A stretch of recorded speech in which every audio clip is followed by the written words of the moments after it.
Hello बच्चों, welcome to nerdy side. आज हम कवर करने वाले हैं बायोलॉजी का एक नया चैप्टर और हाँ, इस वीडियो के बाद कॉन्सेप्ट्स होंगे क्रिस्टल क्लियर। तो चलिए शुरू करते हैं चैप्टर 3 जिसका नाम है रिप्रोडक्टिव हेल्थ। पिछले चैप्टर में हमने ह्यूमन रिप्रोडक्टिव सिस्टम के बारे में डिटेल से पढ़ा था। अब हम उसी नॉलेज के ऊपर बिल्ड करेंगे और एक बहुत इंपॉर्टेंट टॉपिक डिस्कस करेंगे जो सिर्फ लोगों को नहीं बल्कि पूरी सोसाइटी को अफेक्ट करता है। हम इस स्लाइड में ये देखेंगे कि आज हम क्या क्या टॉपिक्स कवर करने वाले हैं। सबसे पहले हम समझेंगे कि रिप्रोडक्टिव हेल्थ का आखिर मतलब क्या होता है। फिर हम इसको पॉपुलेशन ग्रोथ से कनेक्ट करेंगे और बर्थ कंट्रोल की ज़रूरत को समझेंगे। उसके बाद हम अलग अलग कॉन्ट्रासेप्टिव मेथड्स को डिटेल में डिस्कस करेंगे जिसमें सर्जिकल ऑप्शंस भी शामिल हैं। फिर हम मेडिकल टर्मिनेशन ऑफ प्रेगनेंसी जैसे इंपॉर्टेंट टॉपिक पर बात करेंगे और लास्ट में सेक्सुअली ट्रांसमिटेड इन्फेक्शंस का एक ओवरव्यू लेंगे। तो इस स्लाइड का मेन आइडिया ये था कि आपको चैप्टर का एक पूरा रोड मैप मिल जाए। अब हम इस स्लाइड में अपना पहला सेक्शन शुरू कर रहे हैं। यहाँ हम रिप्रोडक्टिव हेल्थ के बेसिक फंडामेंटल्स को समझेंगे। हम देखेंगे कि इससे जुड़ी हुई क्या क्या प्रॉब्लम्स हैं और उन्हें आखिर सॉल्व करने के लिए क्या स्ट्रैटेजीज बनाई गई हैं। तो इस स्लाइड का मेन आइडिया ये था कि हम टॉपिक की शुरुआत कर रहे हैं। अब हम इस स्लाइड में रिप्रोडक्टिव हेल्थ की डेफिनेशन देखेंगे। तो रिप्रोडक्टिव हेल्थ का आखिर मतलब क्या है? अक्सर हम सोचते हैं कि इसका मतलब सिर्फ फिजिकली हेल्दी रिप्रोडक्टिव ऑर्गन्स होना है, लेकिन वर्ल्ड हेल्थ ऑर्गेनाइजेशन यानी WHO इसकी एक बहुत ब्रॉड, एक होलिस्टिक डेफिनेशन देता है। इसके अनुसार ये एक टोटल वेलबींग की स्टेट है। मतलब ये सिर्फ रिप्रोडक्शन के फिजिकल एस्पेक्ट्स के बारे में नहीं है, बल्कि इसमें इमोशनल, बिहेवियरल और सोशल एस्पेक्ट्स भी शामिल हैं। ये कॉन्सेप्ट बहुत ज़रूरी है क्योंकि ये हेल्थ को सिर्फ बीमारी का ना होना नहीं मानता, बल्कि एक कंप्लीट वेलबींग की स्टेट मानता है। तो इस स्लाइड का मेन आइडिया ये था कि रिप्रोडक्टिव हेल्थ एक कम्प्रीहेंसिव टर्म है। अब हम इस स्लाइड में देखेंगे कि इंडिया ने इस एरिया में क्या कदम उठाए हैं। आपको जानकर हैरानी होगी कि इंडिया दुनिया के पहले देशों में से एक था जिसने इस मामले में नेशनल लेवल पर एक्शन लिया। 1951 में ही इंडिया ने फैमिली प्लानिंग प्रोग्राम शुरू किए थे और समय के साथ ये प्रोग्राम्स और भी बेहतर और बड़े होते गए और आज इन्हें reproductive and child health care यानी RCH प्रोग्राम्स के नाम से जाना जाता है। ये दिखाता है कि हमें ज़रूरी एरिया को लेकर कितने सीरियस हैं। तो इस स्लाइड का मेन आइडिया इंडिया के फैमिली प्लानिंग इनिशिएटिव्स को समझना था। अब हम इस स्लाइड में एक मेडिकल टेक्निक के बारे में जानेंगे जिसका नाम है एमनियोसेंथेसिस। मेडिकली इसका पर्पस बहुत वैल्यूएबल है। इसमें बच्चे के आसपास जो एमनियोटिक फ्लूइड होता है उससे फीटल सेल्स निकालकर एनालाइज किया जाता है। ऐसा इसीलिए करते हैं ताकि डाउन सिंड्रोम या हीमोफीलिया जैसे सीरियस जेनेटिक डिसऑर्डर्स का पता लगाया जा सके। लेकिन क्योंकि इस क्रोमोसोमल एनालिसिस से बच्चे का सेक्स भी पता चल जाता है, इसका बहुत गलत इस्तेमाल हुआ फीमेल फीटोसाइड के लिए यानी कन्या भ्रूण हत्या। इस भयानक समस्या से लड़ने के लिए सेक्स डिटर्मिनेशन के लिए इस टेस्ट पर कानूनी तौर पर पूरी तरह से बैन लगा हुआ है। तो इस स्लाइड का मेन आइडिया था एमनियोसेंथेसिस के अर्थ और उसके मिसयूज को समझना। अब हम इस स्लाइड में अपने अगले सेक्शन पर चलते हैं। ये है पॉपुलेशन एक्सप्लोजन और बर्थ कंट्रोल। यहाँ हम समझेंगे कि पूरे विश्व में कॉन्ट्रासेप्शन यानी गर्भनिरोधन की जरूरत क्यों है। तो इस स्लाइड का मेन आइडिया ये था कि हम अगले टॉपिक की तरफ बढ़ रहे हैं। अब हम इस स्लाइड में दिए गए चार्ट को देखेंगे। ये चार्ट पॉपुलेशन एक्सप्लोजन टर्म को बिल्कुल साफ कर देता है। देखिए, साल 1900 में पूरी दुनिया की पॉपुलेशन लगभग 2 बिलियन थी। एक सेंचुरी बाद यानी साल 2000 तक ये 3 गुना बढ़कर 6 बिलियन हो गई और उसके अगले 11 साल में ही ये 7.2 बिलियन तक पहुंच गई। इतने कम समय में इतनी तेजी से ग्रोथ, इसी को हम पॉपुलेशन एक्सप्लोजन कहते हैं। तो इस स्लाइड का मेन आइडिया ग्लोबल पॉपुलेशन की ड्रामेटिक ग्रोथ को समझना था।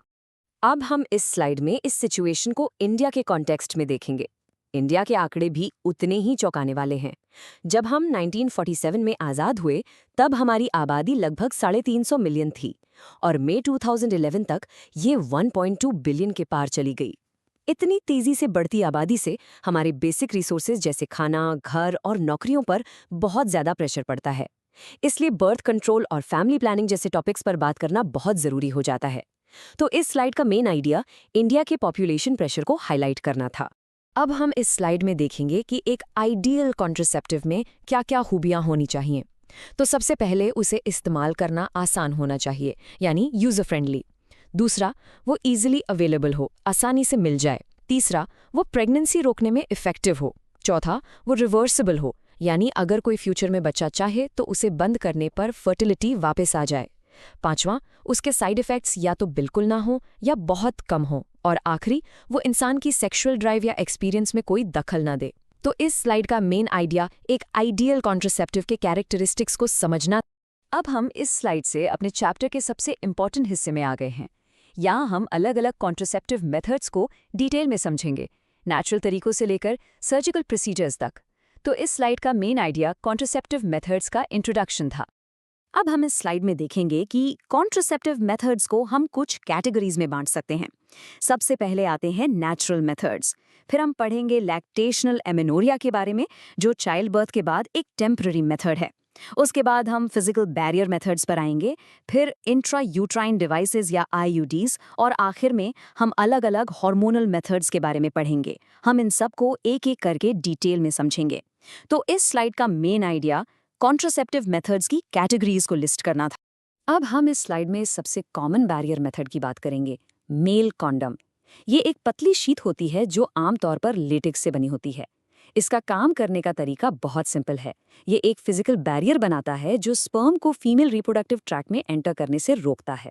लेकिन इसका सबसे बड़ा फायदा जो इसे खास बनाता है वो है इसका डुअल बेनिफिट। ये ना सिर्फ प्रेगनेंसी रोकता है, बल्कि सेक्सुअली ट्रांसमिटेड इन्फेक्शंस, जिसमें HIV एड्स भी शामिल है, से भी काफी हद तक बचाता है। तो इस स्लाइड का मेन आइडिया कॉन्डम के फंक्शन और डुअल बेनिफिट को समझना था। अब हम इस स्लाइड में आईयूडीज के बारे में पढ़ेंगे। आईयूडी का फुल फॉर्म है इंट्रा यूटेराइन डिवाइसेस। जैसा कि नाम से ही पता चल रहा है, ये छोटे डिवाइसेस होते हैं जिन्हें सीधे यूटेरस के अंदर इंसर्ट किया जाता है। स्क्रीन पर जो आप इमेज देख रहे हैं वो कॉपर टी की है, जो इंडिया में सबसे ज्यादा यूज होने वाले आईयूडीज में से एक है। ये याद रखना बहुत जरूरी है कि इन्हें हमेशा एक डॉक्टर या ट्रेन्ड नर्स से ही इंसर्ट करवाना चाहिए। तो इस स्लाइड का मेन आइडिया आईयूडीज का इंट्रोडक्शन था। अब हम इस स्लाइड में दिए गए टेबल को समझेंगे, जो आईयूडीज के टाइप्स और उनके काम करने के तरीके को बताता है। पहला टाइप है नॉन मेडिकेटेड आईयूडीज, जैसे लिपिस लूप। ये फैगोसाइटोसिस को बढ़ा देते हैं। इसका मतलब है कि ये यूट्रस में एक ऐसा एनवायरनमेंट बनाते हैं जहां हमारे बॉडी के इम्यून सेल्स स्पर्म पर अटैक करके उन्हें डिस्ट्रॉय कर देते हैं। दूसरा टाइप है कॉपर रिलीजिंग आईयूडीज, जैसे कॉपर टी। इनसे निकलने वाले कॉपर आयंस स्पर्म की मोटिलिटी को सप्रेस करते हैं, यानी उनके तैरने की क्षमता को कम कर देते हैं, जिससे वो एग तक पहुंच नहीं पाते। और तीसरा टाइप है हार्मोन रिलीजिंग आईयूडीज। ये यूट्रस को ही इम्प्लांटेशन के लिए अनुपयुक्त बना देते हैं, यानी अगर एग फर्टिलाइज हो भी जाए तो वो यूट्राइन वॉल से जुड़कर डेवलप नहीं हो पाता। तो इस स्लाइड का मेन आइडिया आईयूडीज के तीनों टाइप्स के वर्किंग मैकेनिज्म को समझना। अब हम इस स्लाइड में इंडिया में डेवलप की गई एक बहुत ही खास ओरल कॉन्ट्रासेप्टिव यानी बर्थ कंट्रोल पिल के बारे में बात करेंगे, जिसका नाम है सहेली। इसे लखनऊ के सेंट्रल ड्रग रिसर्च इंस्टीट्यूट ने बनाया है। इसकी सबसे खास बात यह है कि ये एक नॉन स्टेरॉयडल प्रेपरेशन है, लेकिन इसका सबसे बड़ा फायदा है इसकी सुविधा। ज्यादातर बर्थ कंट्रोल पिल्स को रोज लेना पड़ता है, लेकिन सहेली एक वंस अ वीक पिल है, यानी हफ्ते में सिर्फ एक बार, और इसके साइड इफेक्ट्स भी बहुत कम होते हैं। तो इस स्लाइड का मेन आइडिया सहेली पिल की विशेषताओं को जानना था। अब हम इस स्लाइड में सर्जिकल मेथड्स की बात करेंगे, जिन्हें स्टेरिलाइजेशन भी कहा जाता है। इन्हें आमतौर पर कॉन्ट्रासेप्शन का परमानेंट तरीका माना जाता है, और अक्सर वो लोग या कपल्स इसे अपनाते हैं जिन्होंने डिसाइड कर लिया है कि उन्हें और बच्चे नहीं चाहिए। तो इस स्लाइड का मेन आइडिया स्टेरिलाइजेशन का इंट्रोडक्शन था। अब हम इस स्लाइड में देखेंगे कि स्टेरिलाइजेशन दो तरह के होते हैं। पुरुषों के लिए जो प्रोसीजर है उसे विसेक्टमी कहते हैं। इसमें वैस डेफरेंस यानी वो ट्यूब जो स्पर्म को ट्रांसपोर्ट करती है, उसके एक छोटे से हिस्से को काटकर या बांधकर ब्लॉक कर दिया जाता है। महिलाओं के लिए जो प्रोसीजर है उसे ट्यूबेक्टमी कहते हैं। इसमें फलोपियन ट्यूब के एक छोटे से हिस्से को काटकर या बांध दिया जाता है, जिससे एग का रास्ता ब्लॉक हो जाता है। दोनों ही मेथड्स बहुत इफेक्टिव हैं, लेकिन ये समझना ज़रूरी है कि इनकी रिवर्सिबिलिटी बहुत पुअर होती है, यानी इन्हें रिवर्स करना बहुत मुश्किल होता है। तो इस स्लाइड का मेन आइडिया विसेक्टमी और ट्यूबेक्टमी के बीच का अंतर समझना था। अब हम इस स्लाइड में दिए गए डायग्राम को देखेंगे, जिससे ट्यूबेक्टमी का प्रोसेस बिल्कुल क्लियर हो जाएगा। जैसा कि आप देख सकते हैं, फिलोपियन ट्यूब्स जो ओवरीज को यूट्रस से जोड़ती हैं, उन्हें काटकर बांध दिया गया है। इससे एक परमानेंट फिजिकल ब्लॉकेज बन जाता है।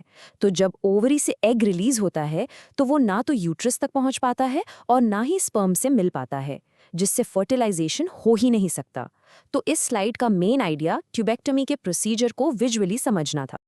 अब हम इस स्लाइड से एक सेंसिटिव लेकिन बहुत इंपॉर्टेंट टॉपिक पर बात करेंगे जिसका नाम है मेडिकल टर्मिनेशन ऑफ प्रेगनेंसी, जिसे आम भाषा में एमटीपी कहते हैं। तो इस स्लाइड का मेन आइडिया एमटीपी टॉपिक को इंट्रोड्यूस करना था। अब हम इस स्लाइड में एमटीपी की डेफिनेशन देखेंगे। एमटीपी का मतलब है फुल टर्म से पहले प्रेगनेंसी को जानबूझकर या अपनी मर्जी से समाप्त करना। इसे इंड्यूस्ड अबॉर्शन भी कहते हैं। भले ही ये पूरी दुनिया में एक बहस का विषय है, लेकिन गवर्नमेंट ऑफ इंडिया ने 1971 में ही एमटीपी को लीगल कर दिया था। लेकिन इसके गलत इस्तेमाल को रोकने और महिला की सुरक्षा के लिए इस पर सख्त शर्तें भी लगाई गई हैं। तो इस स्लाइड का मेन आइडिया एमटीपी की डेफिनेशन और उसके लीगल स्टेटस को जानना था। अब हम इस स्लाइड में एमटीपी के लिए जो कानूनी शर्तें हैं उन्हें समझेंगे। ये शर्तें प्रेगनेंसी के टाइम पर डिपेंड करती हैं। पहले 12 हफ्तों तक यानी फर्स्ट ट्राइमेस्टर में ये प्रोसीजर काफ़ी सेफ माना जाता है और इसके लिए एक रजिस्टर्ड मेडिकल प्रैक्टिशनर की सलाह ज़रूरी होती है। लेकिन अगर प्रेगनेंसी 12 से 24 हफ्ते के बीच की है तो इस प्रोसीजर में रिस्क बढ़ जाता है। ऐसे केस में कानून के मुताबिक 2 रजिस्टर्ड मेडिकल प्रैक्टिशनर्स की सहमति ज़रूरी होती है। ये नियम मुख्य रूप से मां की सेहत की सुरक्षा के लिए बनाए गए हैं।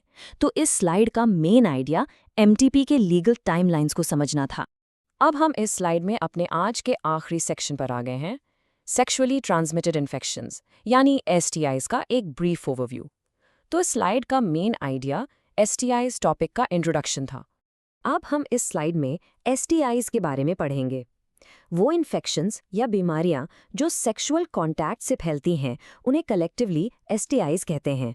इन्हें कभी-कभी वेनेरियल डिजीजेज यानी वीडी या रिप्रोडक्टिव ट्रैक्ट इन्फेक्शंस यानी आरटीआई भी कहा जाता है। कुछ कॉमन एग्जाम्पल्स हैं गोनोरिया, सिफिलिस और जेनिटल हर्पीज। इनमें से सबसे गंभीर हैं हेपेटाइटिस बी और ऑफ कोर्स एचआईवी, वो वायरस जिससे एड्स होता है। ये जानना भी ज़रूरी है कि हेपेटाइटिस बी और एचआईवी सेक्सुअल कॉन्टैक्ट के अलावा इन्फेक्टेड नीडल शेयर करने से या कंटैमिनेटेड ब्लड से भी फैल सकते हैं। तो इस स्लाइड का मेन आइडिया कुछ कॉमन एसटीआईज के नाम जानना था।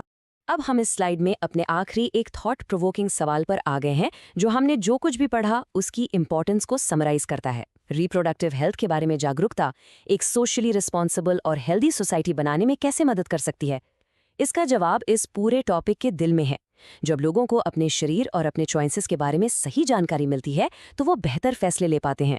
इससे ना सिर्फ वो खुद स्वस्थ रहते हैं बल्कि उनके परिवार भी स्वस्थ रहते हैं और आखिर में एक ज़्यादा स्टेबल और रिस्पॉन्सिबल सोसाइटी बनती है। तो इस स्लाइड का मेन आइडिया रिप्रोडक्टिव हेल्थ की अवेयरनेस को सोशल रिस्पॉन्सिबिलिटी से जोड़ना था। अगर आपको ये वीडियो हेल्पफुल लगी हो तो लाइक करिए, शेयर करिए अपने दोस्तों के साथ, चैनल को सब्सक्राइब करिए और कमेंट करके ज़रूर बताइए आप नेक्स्ट कौन सा चैप्टर देखना चाहते हैं।